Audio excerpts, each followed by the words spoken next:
We meet at a very dangerous moment in our history and in the history of the world to address you on the subject of implications of a Zionist-Israeli attack on Iran, which now appears to be not only fairly certain, but also just around the corner. We say that Israel wants to attack Iran because Israel ultimately wants to rule the world. Because the Zionists want to rule the world. Because the Judeo-Christian Zionist European Alliance wants to deliver to the state of Israel the status of ruling state in the world. That's why we believe all these wars are taking place. And so this is why they want to attack Iran. You have the right to wage war against the people unjustly. And so an attack on Iran would be unjust war. But I want to say something more. To those who are beating the drums of war in the Arab world and who are looking forward to the attack on Iran, that you are beating the drums of unjust war. And when the attack takes place, you will be committing the same sin as supporters of the war, as those who are themselves perpetrating the war. And shame on you! Shame on you, we say to you, straight to your faces, from here in Malaysia, that if you support the attack on Iran, you are supporting unjust war. You are yourselves a party of dhulm. And Allah does not provide guidance to the people who commit dhulm. One of the reasons why many Arabs, not all Arabs, but many Arabs are beating the drums of war, looking forward to an attack on Iran, is because Iran is Shia. They hold the view that Shia are kuffar, and hence it is permissible to launch war on the kuffar, the disbelievers. How can you come to this conclusion, the Shia are kuffar? If the Shia are kuffar, then there must be some ijma' or consensus of opinion on that subject. That consensus has never been achieved in 1400 years. As a consequence, we say it is too late in the day now for you to come with any manufactured arguments declaring the Shia to be kuffar. The drum beating against the Shia and the attack which is about to be launched on Iran is located in a larger framework in which those who are waging war on Islam are seeking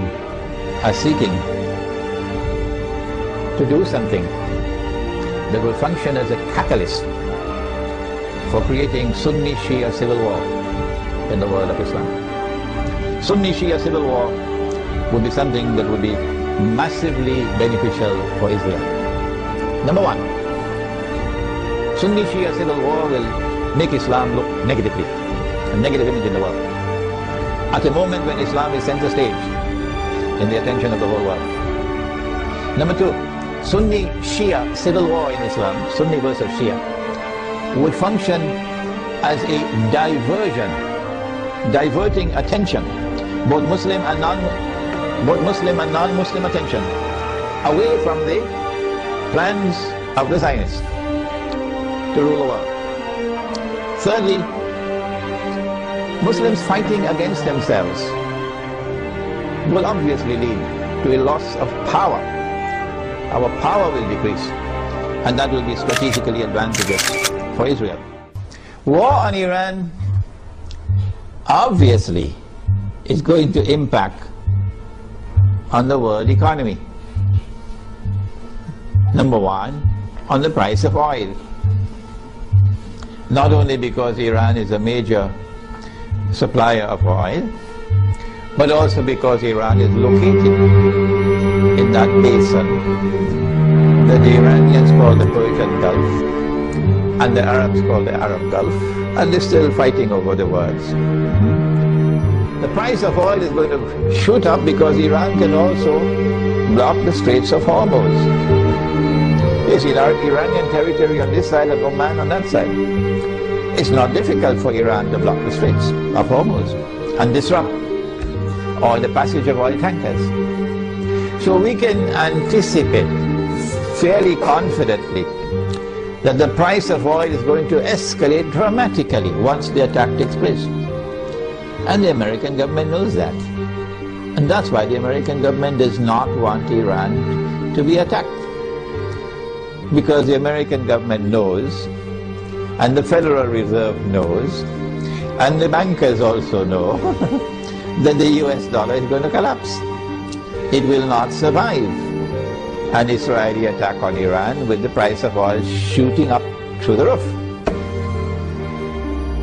And if the US dollar collapses, of course, they're going to have to demonetize the US dollar. It will no longer be legal tender. They have to have something in place. They probably already have something to replace it, but at a fraction of its previous value. The American economy is going to collapse. Large numbers of white Americans are going to lose their wealth. And many of them are going to be listening to this lecture. There's going to be chaos in the United States when the economy collapses. There can be riots in the United States, and they're already anticipating that. And so an attack on Iran would lead to economic, financial, and monetary consequences that will be disastrous for the US economy. An attack on Iran can be launched simultaneously with an attack on Pakistan.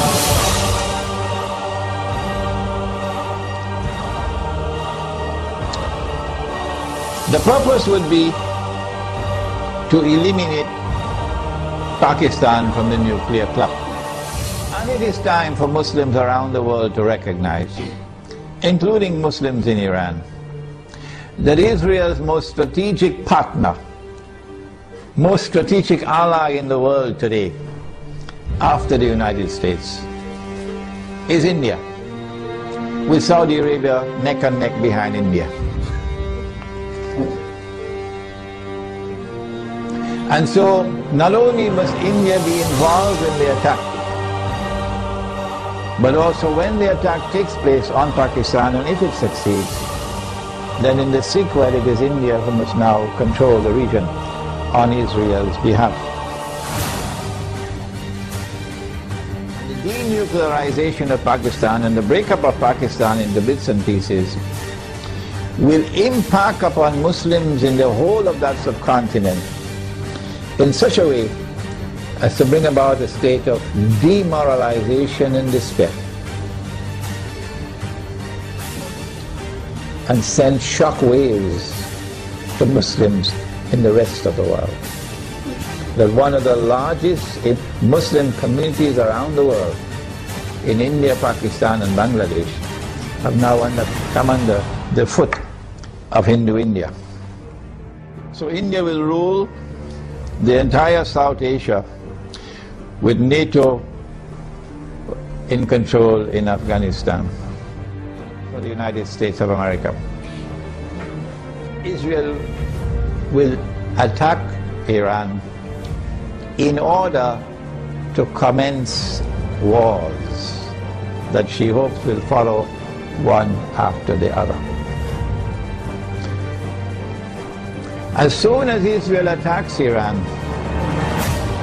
the first implication is that Iran is going to attack Iraq. And Iran is strategically poised, advantageously poised, to attack the United States in Iraq. That Iran is also likely to attack Bahrain.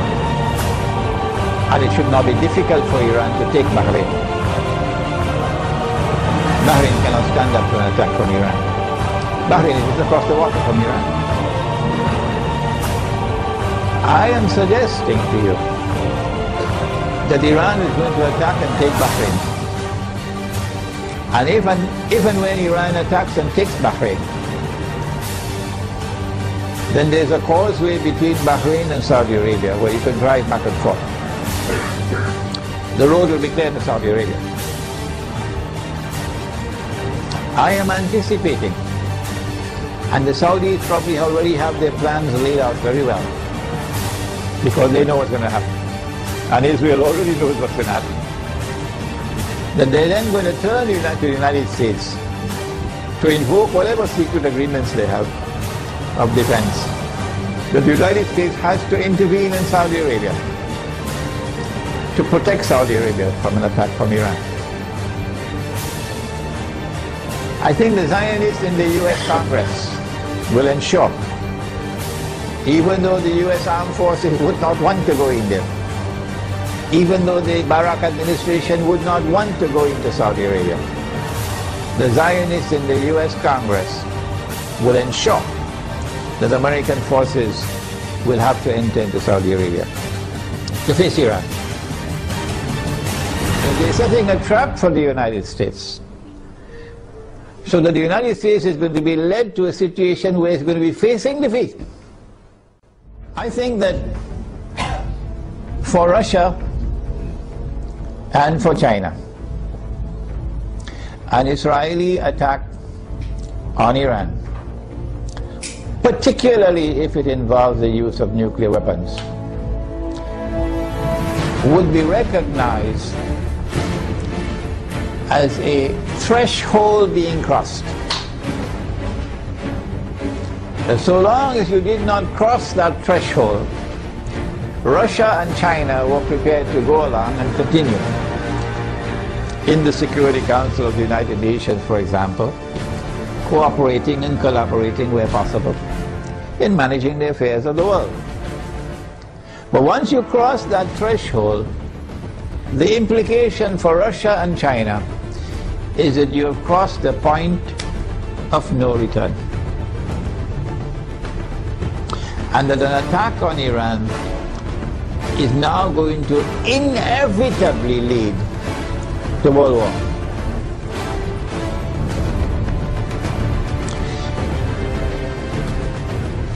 That after Iran and after Pakistan and after the Arabs, the Zionists are going to turn on China and Russia to make sure that China and Russia also bend down their knees and accept Israel, so that Israel can become the ruling state in the world. So Russia and China would know, today it's them, tomorrow it's us. And they're not going to wait until tomorrow to recognize that. The minute Iran is attacked, they will recognize that the threshold has been crossed, and that you are now moving inevitably towards nuclear war. Russia and China acted strangely on Libya. You remember?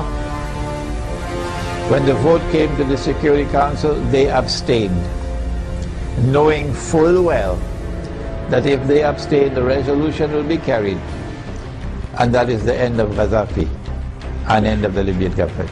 Why did they do that? I felt that perhaps they knew what the plan was, and they wanted to let the Western world, NATO, to sink deeper and deeper into a quagmire, you know, like shifting sands, you can't get up.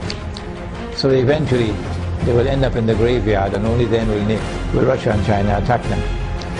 How are Russia and China responding to Syria at the moment?